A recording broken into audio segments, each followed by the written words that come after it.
Okay. Have you ever found yourself, incredibly anxious before a big presentation? Oh, absolutely. Heart racing, palms sweating. Right. We've all been there.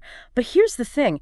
When does that totally normal, maybe even helpful jolt of anxiety cross the line? Yeah, cross into something clinical. Yeah. When does it become what we'd actually call abnormal behavior? Exactly. That's the core question, isn't it? It really is. And it's way more nuanced than just feeling nervous or down sometimes. Yeah. And that nuance, that's what we're digging into today. You got it. Welcome to the deep dive.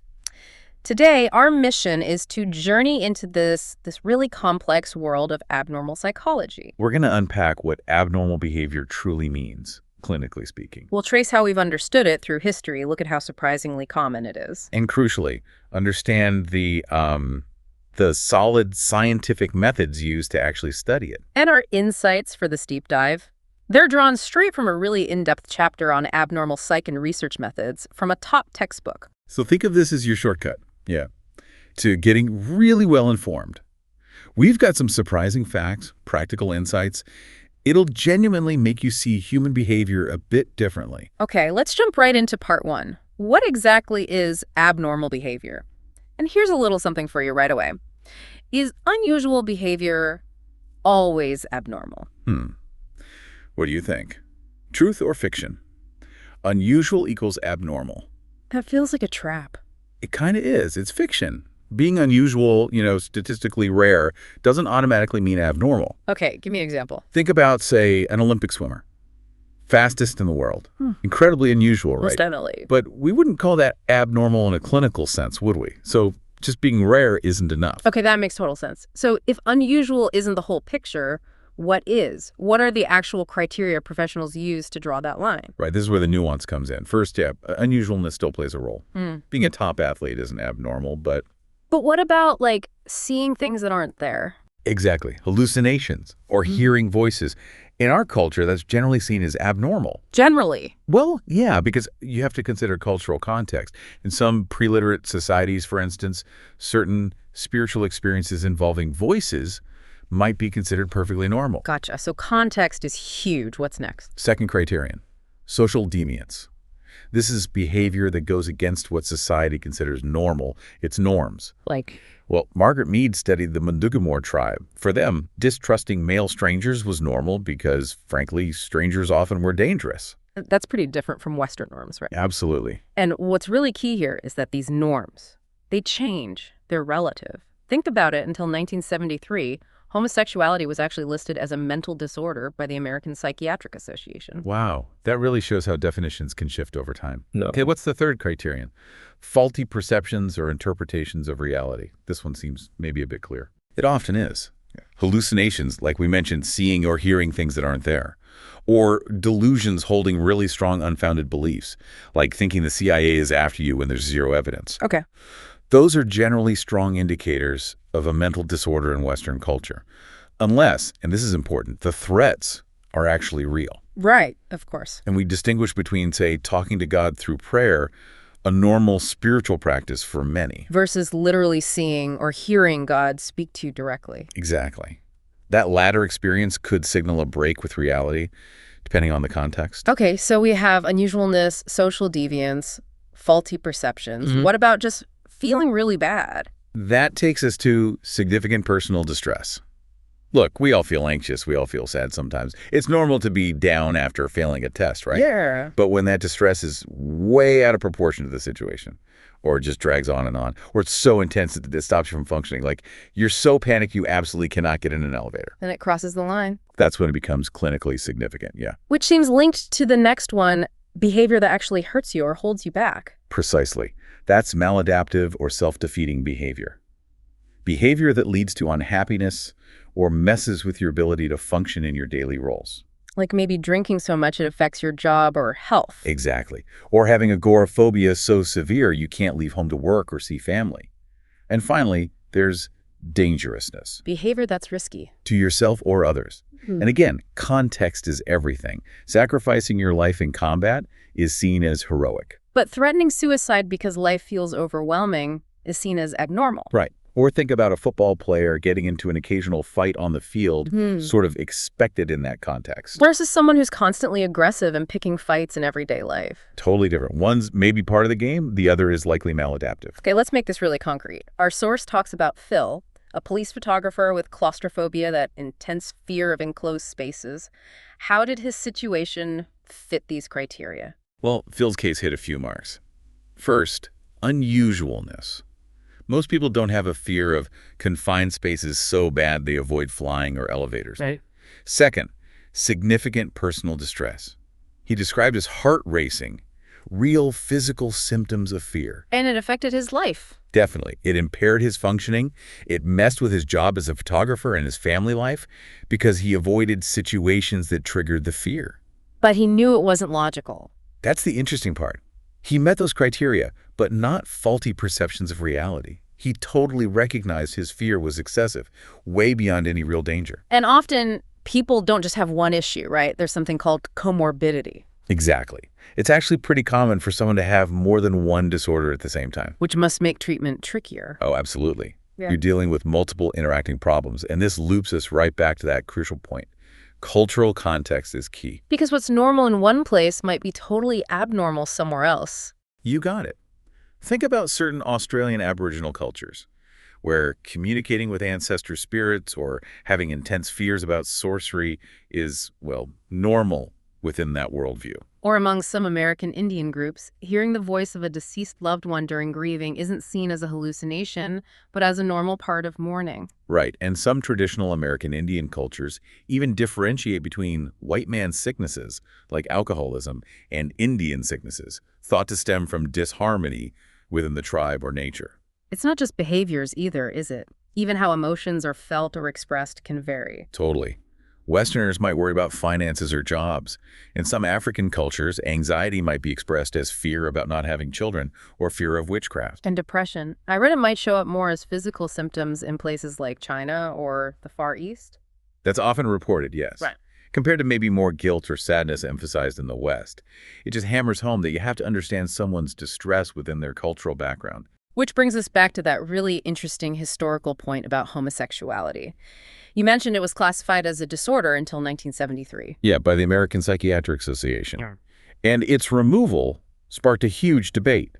Was it purely a scientific decision based on new evidence, or were political factors involved? What does our source say about that? It clarifies that while statistically, gay individuals might report higher rates of things like anxiety and depression. That doesn't automatically mean homosexuality itself is the disorder. Exactly. The argument is that the immense social stress, the stigma, the prejudice, the discrimination they often face, that might be the direct cause of those higher rates of mental health problems. So here's a challenging thought for you listening.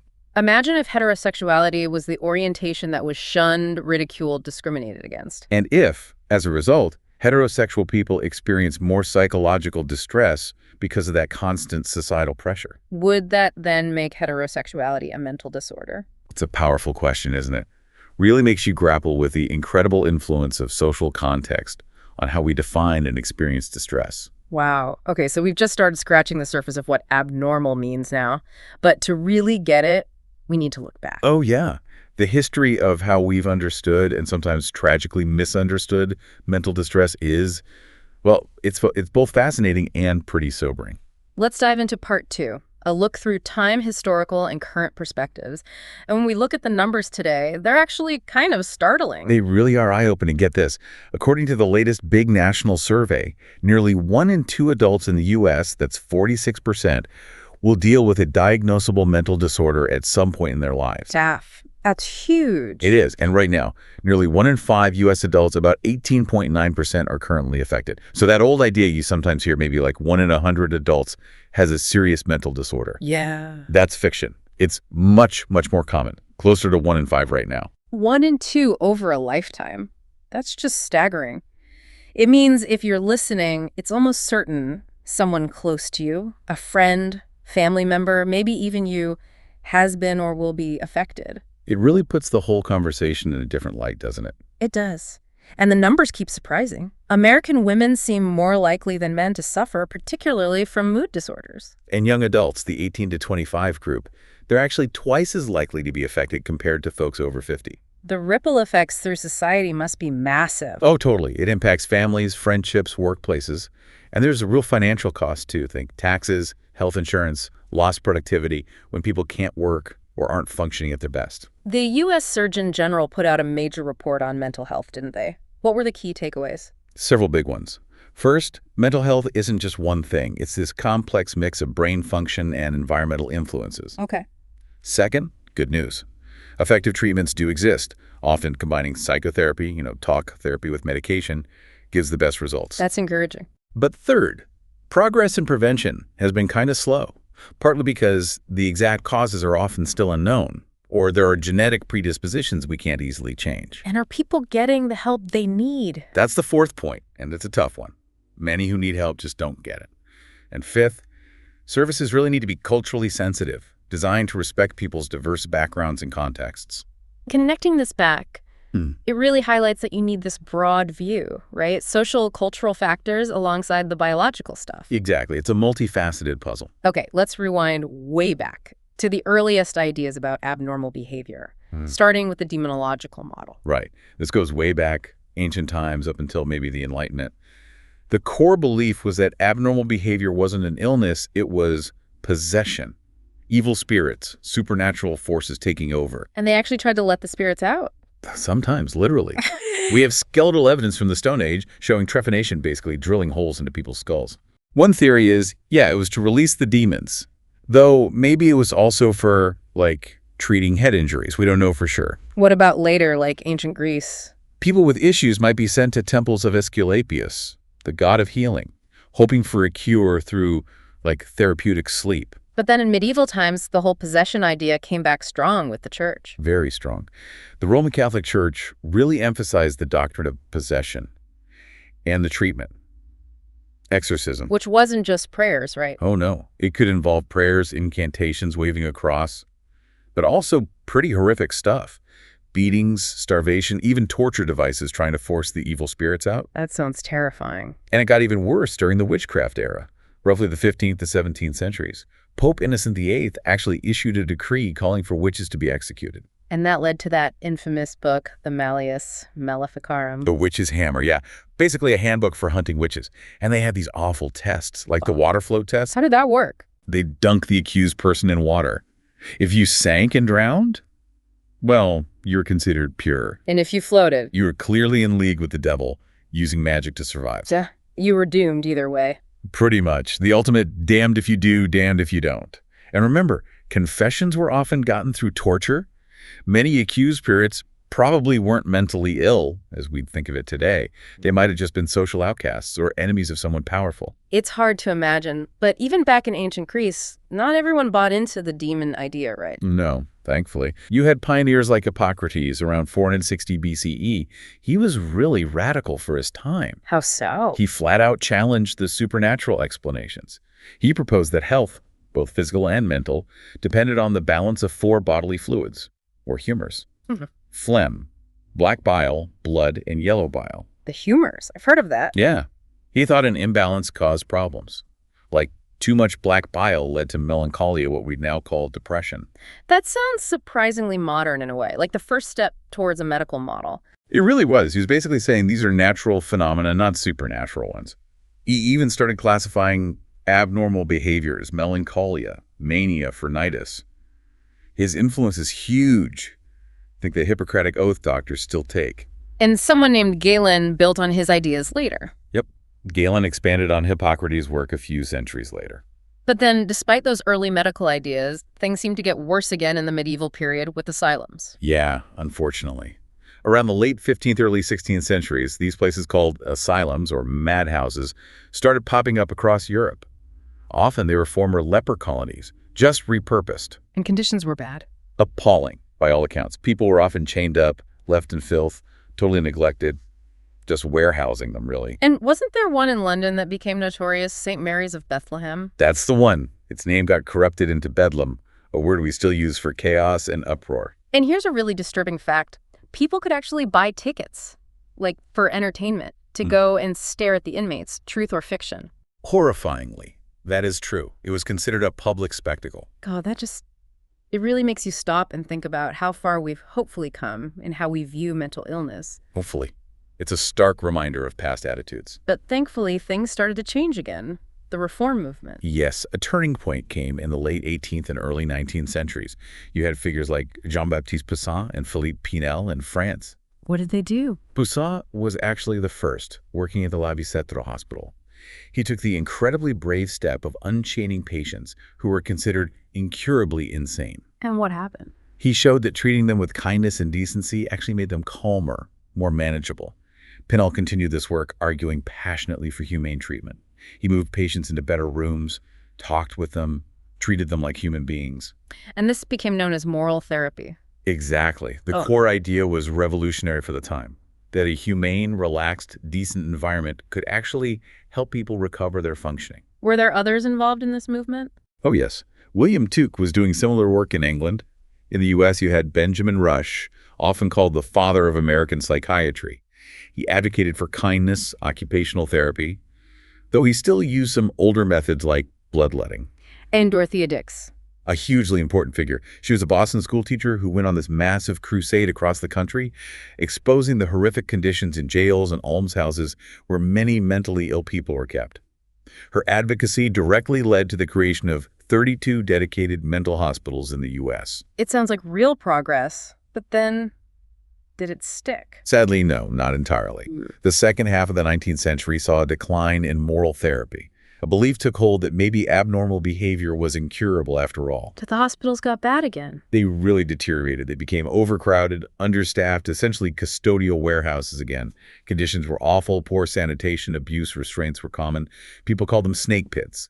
By the mid-20th century, the population in these places swelled to 500,000 people. 500,000. So what finally shifted things again? A major breakthrough came in the 1950s. The development of phenothiazines. Those were antipsychotic drugs. Yes, the first generation of effective antipsychotics. They didn't cure severe disorders like schizophrenia, but they helped manage the most flagrant symptoms, like hallucinations and delusions. Which meant people didn't need to be locked up indefinitely. Exactly. It significantly reduced the need for long-term institutionalization and allowed many people to be discharged back into the community. So what's the role of the mental hospital today then? It's very different. They're much more treatment-focused. The emphasis is on stabilizing people during a crisis, preparing them for community living, providing short-term, intensive care within a structured setting. They're meant to be one part of a larger system of care. And that connects to the community mental health movement. Directly. In 1963, the U.S. Congress passed legislation establishing a network of community mental health centers, or CMHCs. The big goal was to provide support and care within the community for people leaving hospitals. This whole process was called deinstitutionalization. And how did that work out? The goal sounds good. The outcomes have been, well, very mixed. The intention was noble, help people live independent, fulfilling lives. But it's often criticized for falling far short of expectations. Why? What went wrong? A lot of people were discharged without adequate support systems in place. Not enough housing, not enough follow-up care, not enough job support. And that's led to other problems. Yes. It's a really sobering statistic, but today, estimates suggest up to 37% of inmates in jails and prisons suffer from a serious mental illness. So prisons as the new asylums. Some people definitely argue that's what's happened, tragically. And then you have the issue of psychiatric homelessness. People with severe mental illness living on the streets. Estimates are maybe 20–30% of the homeless population suffer from severe disorders like schizophrenia, often complicated by substance abuse and frequently untreated. They get caught in this revolving door, brief hospital stays, then back to the streets, then back to the hospital. Why don't they get consistent help? Lack of stable housing is huge, lack of transitional care, case management. Plus, many have had negative experiences with the system before, so they're reluctant to seek help again. So the promise of community care hasn't fully materialized. Not consistently. There are promising programs, psychosocial rehabilitation, supportive housing initiatives, but they're chronically underfunded. Real success needs a whole package. Ongoing care, decent housing, job opportunities, skills training. It's a complex societal challenge. Okay, that's a really powerful and sometimes difficult look at the historical arc and the current situation. Let's move into part 3. Contemporary perspectives. How do we understand abnormal behavior now? You mentioned the shift towards science and reason starting around the 18th century. Right, and that really paved the way for the modern biological perspective, also known as the medical model. Two German physicians were key figures here, Wilhelm Griesinger and Emil Kraepelin. What were their main ideas? Griesinger argued that abnormal behavior fundamentally stemmed from diseases of the brain. Kraepelin took it further. He did meticulous work, classifying mental disorders much like physical illnesses. He came up with specific categories. Yes, he delineated conditions like dementia praecox, which we now understand as schizophrenia, and manic depressive insanity, now known as bipolar disorder.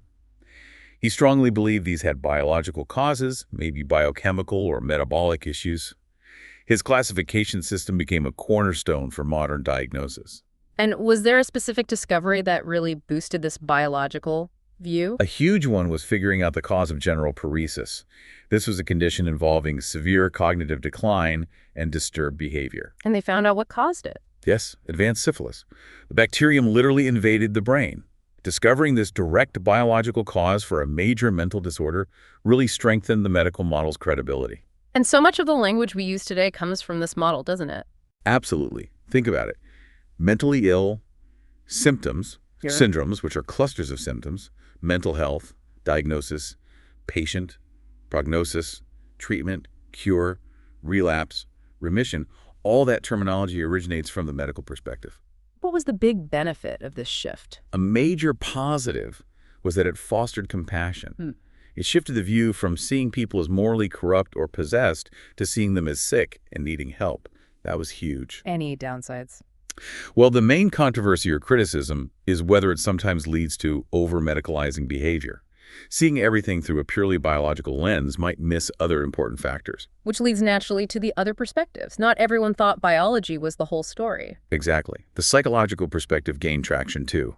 A key figure was Jean-Martin Charcot, a neurologist in Paris. What was he known for? He worked with patients suffering from hysteria. This was a common diagnosis back then, especially in the Victorian era, people having physical symptoms like paralysis or numbness, but with no apparent physical cause. It's much rarer now. And what does Charcot do? He used hypnosis. And he found he could sometimes make hysterical symptoms appear or disappear just through the power of suggestion. Suggestion, not a physical intervention. Right, which led him and others to think, maybe the cause isn't purely physical, maybe it's psychological. And this influenced Freud. Profoundly. Sigmund Freud studied with Charcot. He reasoned that if symptoms could be manipulated by ideas or suggestions, then their roots must lie in the mind, specifically in unconscious processes. This became the foundation for his psychodynamic model, the first major psychological theory of abnormality. Didn't Freud also work with someone named Breuer and a famous patient, Anna O? Yes, Joseph Breuer was Freud's mentor for a time. Breuer treated Anna O, who suffered from hysteria. He used hypnosis and encouraged her to talk freely about her symptoms and trapped emotions. The talking cure. She actually called it that herself, or chimney sweeping. The idea was that bringing these buried emotions to the surface and expressing them a process they called catharsis led to relief from the physical symptoms. But that opened the door for therapy as we know it. It was a pivotal moment, absolutely. It paved the way for Freud's psychoanalysis and later many other psychological approaches, behavioral therapy, humanistic therapy, cognitive therapy, and so on. Okay, so we have biological, psychological, what else? The sociocultural perspective. This shifts the focus outwards. It argues that abnormal behavior often isn't just about individual biology or psychology, but can be rooted in larger societal problems. Like what kind of problems? Things like unemployment, poverty, discrimination, family breakdown, lack of opportunity, social injustice. It also looks at how broader factors like gender, ethnicity, social class, and lifestyle influence mental health. And this perspective talks about stigma. Yes, a major focus is on stigma and labeling. Once someone gets labeled mentally ill, that label can be incredibly hard to shake. It can lead to prejudice, being marginalized, losing jobs or housing, feeling alienated. So the argument is society needs to change too. Exactly. This perspective argues that society has a responsibility to provide meaningful opportunities and roles for people with mental health challenges rather than just isolating them. So biological, psychological, sociocultural, where does that leave us today? How do we put it all together? It brings us to what's really the dominant view now, the biopsychosocial perspective, sometimes called the interactionist model. Meaning that complex conditions like abnormal behavior are almost never caused by just one thing. They're best understood as the result of a complex interplay between biological factors like genes, brain chemistry, psychological factors like thoughts, emotions, coping skills, and sociocultural factors like stress, poverty, culture, family. So it's about how these different levels interact. Precisely, and that's the approach most modern textbooks, including our source, take. It emphasizes understanding the whole person in their context. Okay, that gives us a really solid framework for understanding these different viewpoints. Now let's get into the nitty-gritty. How do we actually study abnormal behavior scientifically? Let's unpack part 4, the scientific pursuit. What are the main goals when scientists research this? There are 4 key objectives. First is description, just clearly and objectively observing and describing behavior. And that's harder than it sounds, right? I remember hearing this great anecdote about a blind rat. Ah, yes, the classic psychology demo. Professor puts a white rat on a desk, asks students to describe its behavior. One says it's looking for a way off. Another, it's exploring its surroundings. And then the punchline. The professor reveals the rat is blind. It instantly shows how easily our own assumptions and interpretations, our inferences creep in. We weren't just describing the rat's movements, we were guessing its intentions. Which isn't pure description, a powerful lesson. Okay, so description first, what else? Second, explanation. Science aims to develop theories that help explain why things happen, make sense of puzzling observations. Third, prediction. Can we identify factors that help us anticipate future events, like predicting who might be at higher risk for developing a certain disorder? And fourth, control. Now, this isn't about manipulation or coercion. In psychology, it means using scientific knowledge to help people achieve their own goals, manage their behavior, use resources effectively, always respecting human dignity. And these objectives are pursued using the scientific method. What are the basic steps? It's usually broken down into 4 main steps. 1, formulating a research question. This might come from observing the world, reading prior research, or thinking about a theory, like, does this new therapy help reduce anxiety? Okay. 2, framing that question as a hypothesis. A hypothesis is a specific testable prediction. For example, people receiving the new therapy will report significantly lower anxiety levels than people receiving a standard therapy. Then you test it. Step 3, testing the hypothesis. This is where you design a study, collect data, maybe compare different groups, control variables carefully. And finally, Step 4, drawing conclusions. You analyze the data using statistical methods. Do the results support your hypothesis? If yes, great. If not, you have to rethink your hypothesis, maybe even the underlying theory. Science is self-correcting that way. and absolutely central to all of this research is ethics, right? Absolutely paramount. The core principles are protecting the dignity and welfare of participants and maintaining scientific integrity. And there are formal checks. Yes. Research proposals involving human participants have to be reviewed and approved by institutional review boards, or IRBs. They ensure the study meets strict ethical guidelines before it can even start. What are some key ethical requirements for participants? Two big ones are informed consent and confidentiality. Informed consent means? It means people must freely agree to participate after being fully informed about the study's purpose, what they'll be asked to do, any potential risks or benefits, and crucially, that they can withdraw at any time without penalty. If deception is absolutely necessary for this study, a thorough debriefing afterwards is required. And confidentiality? Means protecting participants' identities and keeping their data private and secure. And similar ethical oversight exists for research involving animals, usually through institutional animal care and use committees, or IACUCs. Okay, ethics covered. Now, what are the main methods researchers use to gather information? Let's start with naturalistic observation. This is pretty much what it sounds like. Observing behavior as it naturally occurs in the real world. Psychologists might observe kids interacting on a playground, or people's behavior in a waiting room, or even homeless individuals on the street. What are the pros and cons? Pro, you get realistic, ecologically valid behavior. Con, it tells you how people behave, but not necessarily why. You see patterns, but you can't determine cause and effect. Also, the observer has to be careful not to influence the behavior they're watching. Okay, what about the correlational method? This method looks for relationships or associations between variables. For example, is there a relationship between levels of stress and frequency of headaches? Or between negative thinking patterns and symptoms of depression? And you measure how strong that relationship is. Exactly. Using a statistic called the correlation coefficient, it ranges from manic 1.00 to plus 1.00. Positive means they go together. Right. A positive correlation means as one variable goes up, the other tends to go up too. like studying time and grades, maybe. Mm. A negative correlation means as one goes up, the other tends to go down, like maybe number of absences in grades. And the closer to +1 or -1. The stronger the relationship. A correlation near zero means little to no relationship. Now here comes the really big warning sign, right? The thing everyone needs to remember. Yes. Write it down, tattoo it on your brain. Correlation does not prove causation. Say it again. Correlation does not prove causation. Just because two things are related doesn't mean one causes the other. You had a funny example earlier. Foot size and vocabulary. Exactly. They're positively correlated in children.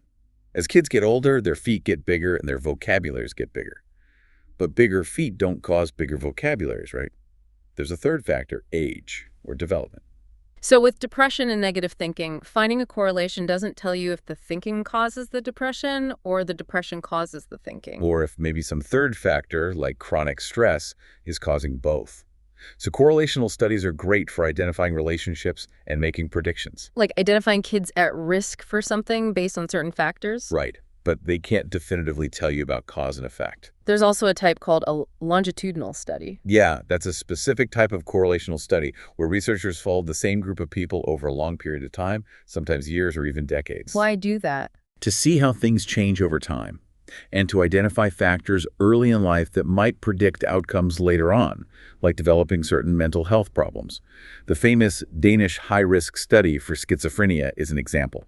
Sounds intensive. Hugely time-consuming and expensive, definitely. So if you do want to talk about cause and effect, what method do you need? Then you need the experimental method. This is the only method that can really demonstrate causal relationships. How does it do that? By actively manipulating one or more factors and observing the effect on some outcome. Okay, break that down. Manipulation. The factor the researcher manipulates is called the independent variable. This could be the type of therapy someone receives, the dose of a medication, the amount of sleep they get, anything the researcher controls and changes. And the outcome they measure. That's the dependent variable, DV. It's what you measure to see if the independent variable had an effect. So maybe scores on a depression scale, reaction time, number of panic attacks, etc. And how do you make sure it was the IV that caused the change in the DV? The key is control. In a typical experiment, you have at least two groups. An experimental group gets the treatment or manipulation, the IV. And a control group. They don't get the active treatment. They might get nothing or a standard treatment or placebo. Then you compare the outcomes, DV, between the groups. And how do you decide who goes in which group? You can't just let people pick, right? Absolutely not. That would introduce bias. The gold standard is random assignment. Every participant has an equal chance of being placed in either the experimental or the control group. Why is that so important? Because it helps ensure the groups are roughly equivalent before the experiment starts. It balances out those pre-existing individual differences, what we call selection factors, so you can be more confident that any differences observed after the treatment are actually due to the treatment itself. Okay, but what about people's expectations? Or the researchers' expectations? Couldn't those influence the results? Great point. Yes, expectations can be powerful. That's why researchers use blinding procedures. Like using a placebo. Exactly. A placebo is an inactive substance or fake treatment that looks identical to the real one, like a sugar pill that looks just like the actual medication being tested. So the participants don't know if they're getting the real deal. Right. That's called a single-blind study. Participants are blind to which condition they're in. Is there a double blind? Yes, and that's often considered the gold standard, especially in drug trials. In a double-blind study, neither the participants nor the researchers interacting with them know who is getting the active treatment and who is getting the placebo. Why blind the researchers too? To prevent their expectations or biases from unintentionally influencing how they treat participants or interpret the results. Okay, speaking of placebos, you mentioned something earlier that sounded wild. Can a placebo work even if people know it's a placebo? Like they're told, this is just a sugar pill, truth or fiction? It sounds incredible, but it's true. Studies, particularly with things like pain, have found that patients reported relief from inert placebo pills, even when they were explicitly told the pills contain no active ingredients. How is that even possible? It's still being researched. It might have to do with the ritual of treatment, conditioning effects, maybe the brain releasing its own pain-relieving chemicals like endorphins, simply due to the expectation or process of receiving care. It's fascinating. Mind-blowing. Okay, and in therapy research, there's something called an attention placebo control group. Yeah, that's important because just getting attention and support from a therapist can make people feel better, regardless of the specific therapy technique. So this type of control group gets that general attention and support, but not the specific active ingredients of the therapy being tested. It helps isolate the effects of the technique itself. Okay, when evaluating experiments, we talk about validity, right? What does that mean? Validity basically means, is the study measuring what it's supposed to measure, and are the conclusions justified? There are different types. Like internal validity. Internal validity asks, were the changes in the dependent variable really caused by the independent variable? Or could something else, some confounding factor, explain the results?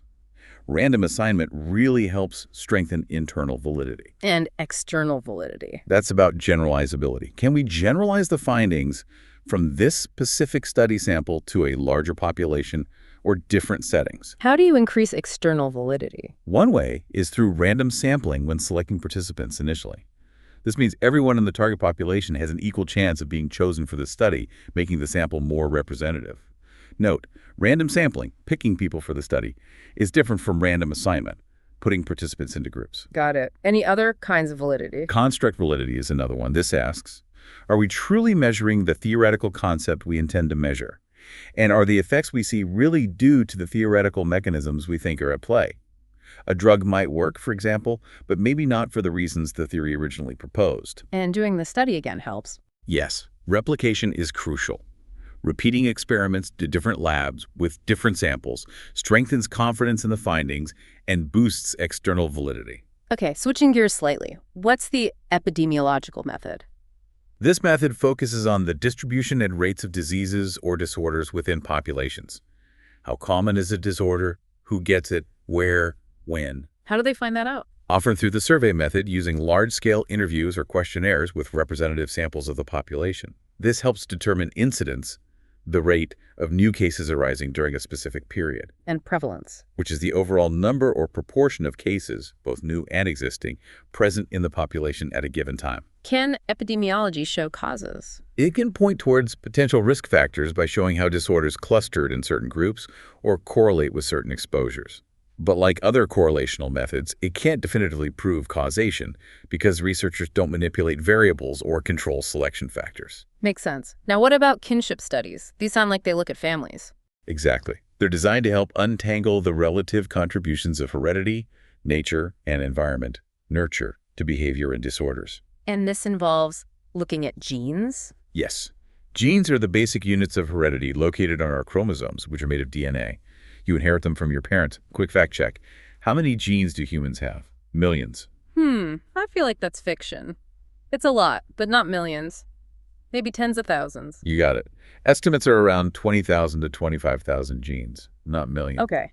And there's a difference between your genes and what we actually see, right? Genotype versus phenotype. Crucial distinction. Your genotype is your actual genetic code, the specific set of genes you inherit. Your phenotype is the observable trait or characteristic that results from the interaction of your genotype and your environment. Things like eye color, height, but also susceptibility to certain disorders. So having a gene for something doesn't guarantee you'll get it. Not necessarily.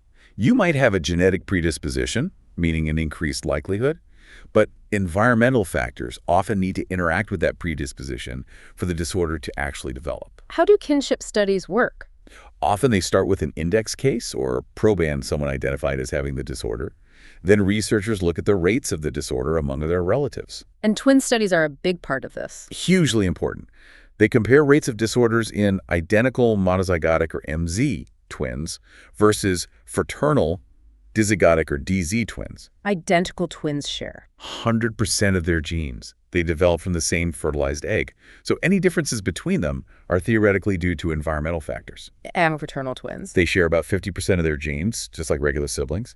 They develop from two separate eggs fertilized at the same time. So if a disorder is more common in both identical twins than in both fraternal twins? That suggests a stronger genetic influence.